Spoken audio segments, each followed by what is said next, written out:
This video is brought to you by True Tales of Buried Treasure, the largest collection of old treasure magazines in the West. On our website, you can search for individual treasure stories by region, or buy our original magazines themselves. To pay us a visit, please click on the link in the description. Enjoy.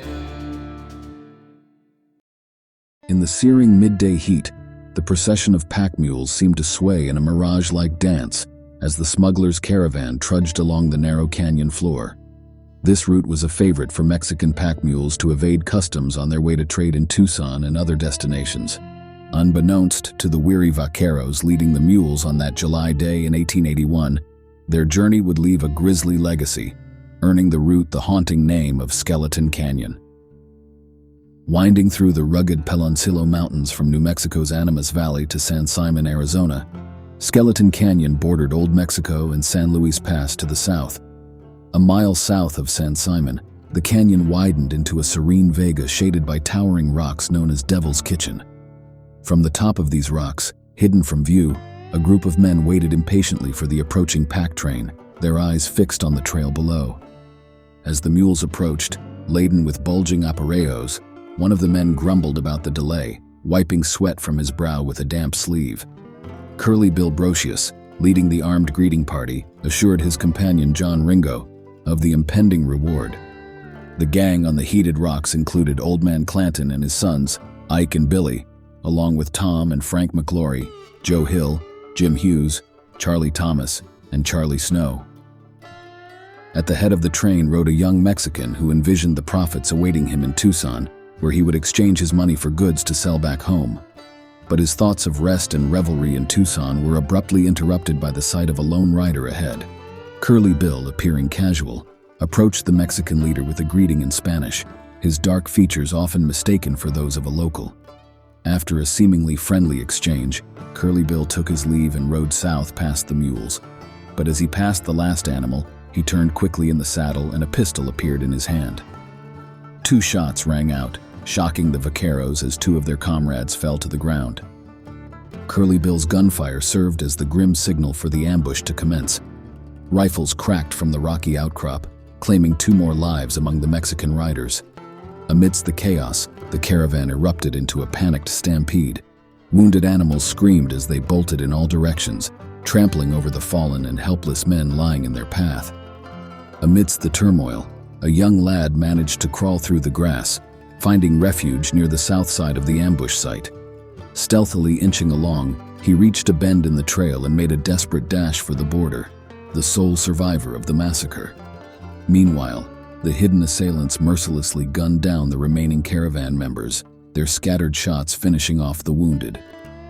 Some of the gang members swiftly set to work, stripping the heavy packs from the backs of the fallen mules, while others rode off in pursuit of the escaped animals. Eventually, the laden beasts were discovered grazing peacefully in the San Simon Valley, while the body of the young caravan leader lay lifeless near the mouth of the canyon, a dark bloodstain marking his demise. The slaughtered Mexicans were left where they fell, their bleached bones serving as a haunting reminder of the canyon's grisly moniker. The plunder, totaling $75,000, was divided among the gang, who squandered their ill-gotten gains in the saloons of Charleston and Galeyville. A month later, Jim Hughes returned from Sonora with vital intelligence on another smuggling operation. Despite Curly Bill's absence, the gang resolved to strike again, this time intercepting a pack outfit on its way to Tucson. The ambush, led by Hughes and his associates, proved successful, with 3 more Mexican riders falling to their rifles. In the ensuing chaos, Hughes was wounded, but the bandits managed to seize the valuable cargo, discovering a cache of silver coins and gold bars worth a staggering sum. Recognizing the impracticality of transporting the treasure on their small cow ponies, the gang opted to conceal it within the canyon, intending to retrieve it later with a team and wagon. They buried the loot near the canyon's entrance, beneath the shade of 3 oak trees. Jim Hughes's injury turned out to be minor, and after a few days, he and several others returned to the site with a hired Mexican driver and a wagon. The treasure was loaded onto the wagon and transported to Davis Mountain, where it was reburied in a pit already rumored to hold a substantial amount of loot from previous raids into Mexico, attributed to Billy Grounds and Zwing Hunt, In a grim turn, the Mexican driver was fatally compensated for his services. The fate of the treasure remains a subject of speculation, with some believing it still lies beneath the oaks. However, what is certain is the grim aftermath: the remains of 19 men and numerous mules left to decay under the Arizona sun. Cowboys in the area have stumbled upon old silver coins, suggesting the presence of hidden wealth. Reports of supernatural occurrences in the canyon abound, with sightings of mysterious lights and eerie sounds. Some attribute these phenomena to the restless spirits of those who lost their lives guarding the treasure, while others offer more mundane explanations, such as natural sounds or phenomena like will-o'-the-wisps. Following the ambush of the second pack train, Zwing Hunt and Billy Grounds found themselves embroiled in the Stockton Ranch fight, culminating in Grounds' death and Hunt's severe injury. Later, reports surfaced of Hunt's demise at the hands of Indians, with his body identified by witnesses. Hunt was laid to rest beneath a juniper tree in a desolate Arizona canyon, his name etched into the bark. With the deaths of Grounds and Hunt, the mystery surrounding the Skeleton Canyon treasure deepened. Despite reports of Hunt's survival and subsequent demise, his alleged confession regarding the stolen loot and its fate adds another layer to the legend. Hunt's uncle emerged later with a map purportedly sketched by his nephew just before his demise. He also claimed to have received verbal directives from the dying outlaw regarding the whereabouts of the hidden treasures. Reportedly, Hunt stated, "We played cards in a cave at Davis Mountain. From there we could see into New Mexico." The map meticulously detailed the relative positions of crucial points essential for tracing the treasure pit. These included the charred remnants of a wagon, specific trails, a rock bearing 2 carved crosses, and ultimately, the treasure site itself. Armed with this map, the old man felt confident in his ability to uncover the buried riches, possessing all the details save one error. Hunt had neglected to disclose the route to Davis Mountain. The name and location of the mountain remained unfamiliar, even to lifelong residents of Arizona. Eventually, the map fell into the hands of Virgil Boucher, who happened to be Bill Grounds' brother. Boucher tirelessly pursued the elusive wealth for over 30 years, embarking on numerous expeditions across the Arizona mountains. Despite his unwavering faith in Hunt's map, every attempt to locate the treasure proved futile. Boucher passed away around 1924, still clinging to the enigmatic legend of outlaw gold. Bill Sanders, an early pioneer in the Turkey Creek region, dedicated many years to the quest for the buried loot, but found no trace of it. His son, Will, continues to receive inquiries from professional treasure hunters regarding his father's endeavors in the search. Overall, most Arizonians view the entire narrative with skepticism. Walter Noble Burns, in his book Tombstone, recounts the testimony of an old man from Paradise who claimed acquaintance with the actual perpetrators of the crime. According to him, only 6 individuals were involved, with Hunt and Grounds not among them. He further asserted that only $4,000 was stolen at Skeleton Canyon, primarily in counterfeit dollars. The mystery persists to this day. Did Zwing Hunt truly perish in Arizona, rendering the story of the map and buried treasure a figment of his uncle's imagination? Or did he survive long enough to draft the map, as attested by the elderly relative? One undeniable truth is that the legend endures. Each year, treasure hunters scour the canyons and mountains in search of the elusive cache, which has thwarted all attempts to uncover it in the nearly 90 years since the Skeleton Canyon Massacre. Undoubtedly, the quest will persist. It is inherent in the romantic allure of treasure hunting that seekers cling to the belief that the cache remains undiscovered.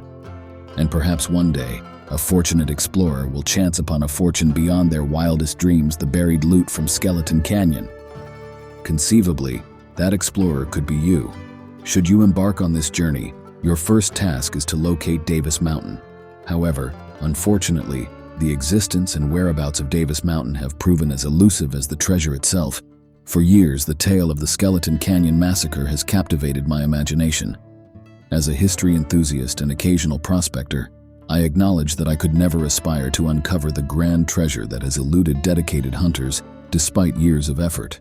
In the past, I have contented myself with discovering lesser treasures such as ammunition cases, old spurs, and military buttons items imbued with historical significance. While these artifacts may hold little monetary value, the thrill of discovery has always been rewarding. The time came when my wife, Charlotte, and I resolved to test our luck at Skeleton Canyon. The idea of exploring the historic murder site for a few days filled us with excitement.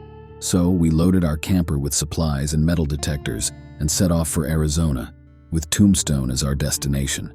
Over the years, we had spent many vacations in this charming city and had built strong friendships there. Upon our arrival in Tombstone, we spotted Wayne Winters leaving his office. Wayne, the editor of the Tombstone Epitaph, the oldest continuously published newspaper in Arizona, was an old acquaintance. After sharing our plans with him, Wayne suggested we get in touch with Jack Hendrickson, a local businessman and former president of the Chamber of Commerce. Jack, a close friend of ours with unparalleled knowledge of local history, was often our go-to for historical insights. We found Jack in front of his Lucky Cuss restaurant and bar, engaged in what seemed like a lively conversation with his parrot Doc. After a warm reunion, Jack kindly drew us a map of Skeleton Canyon, expressing his desire to join us on our expedition, though business commitments prevented him from doing so. Next, we visited our friend Everett Brownsley, who was then serving as the city marshal of Tombstone, a position he no longer held. We found him at his desk in the old jail, and since the following day was his day off, he and his wife Millie agreed to accompany us to the massacre site, which was about 100 miles away. Early the next morning, we followed Highway 80 to the small hamlet of Apache. From there, a dirt road led us to the canyon. Passing by a couple of ranches, we finally reached the old Ross Sloan spread at the mouth of Skeleton Canyon. After another half mile, we caught sight of the jagged rocks of Devil's Kitchen rising above the oak grove next to the creek bed below the location of the massacre site.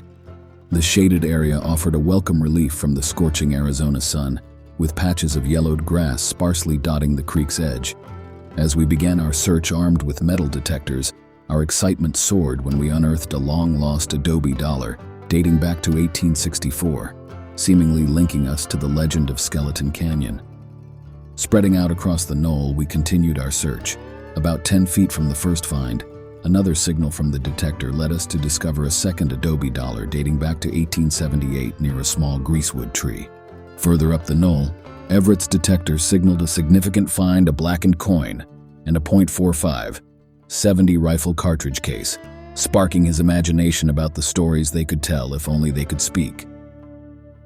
Amidst the bawling of cattle on the opposite side of the dry creek and the eerie sight of a steer's bleached bones, picked clean by scavengers, we meticulously combed the area with our metal detectors. Though initially unsuccessful, we persisted, moving to another section where my detector suddenly buzzed insistently. Digging beneath its head, I uncovered a heavy black disc buried about 3 inches deep in old Mexican coin. The old case, despite being badly flattened and corroded, was still a valuable addition to my home museum. The Mexican coin, dated 1875, held a particular allure. Over the next 2 hours, we meticulously combed the edge of the creek, hoping for further discoveries, but our efforts yielded no results. With the sun dipping below the horizon, we reluctantly agreed to make one final sweep before heading back to town. Just as we were on the verge of giving up, Everett's detector buzzed once more. Digging 4 inches beneath the surface, we unearthed yet another coin, this time dated 1880. The marshal's face lit up with joy, not because of the coin's monetary value, but due to its historical significance. With darkness descending, we begrudgingly accepted that it was time to leave the canyon behind. As we drove away, the truck's lights illuminated the whitened bones of the dead steer we had spotted earlier in the day. Though not the bones of a Mexican mule or a long-dead smuggler, their presence served as a haunting reminder of the gruesome event that had unfolded nearly 90 years prior. We often pondered the idea of spending the night in Skeleton Canyon, amidst the eerie silence of the old grove and the shadows lurking under the jagged rocks of Devil's Kitchen. Were the sounds we heard merely those of nocturnal animals, or could they be the restless spirits guarding the treasure that had cost so many lives? Thanks for watching. If you'd like to read the original article or purchase the magazine from which it was taken, please check out our website, truetalesofburiedtreasure.com.